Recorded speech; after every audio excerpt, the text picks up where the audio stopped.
First, soak up 1 cup of nuts with a little sea salt overnight. Discard the soak water and rinse off the pecans to significantly reduce the phytic acids, enzymes that ordinarily inhibit the bioavailability of the many vitamins and minerals within these pecans.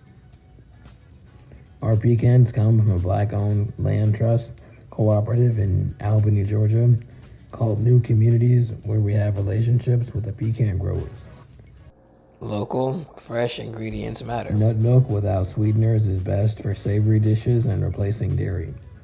This time we're adding pitted dates for sweetness. You have to remember 1/8 to 1/4 teaspoon of high quality salt to complement the flavor when you add 3 cups of water. Blend it up. After 30 seconds to 2 minutes of blending, use a cheesecloth to strain out the pulp. Nut milk bags for this purpose are accessible online, and paint strainer bags work too.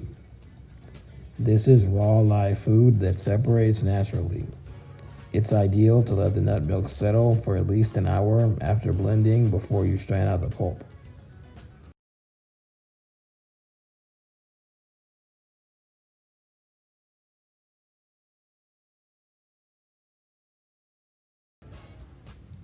You can store the nut pulp in the freezer before dehydrating it to make gluten-free nut flour, nut meal, or even nut butter.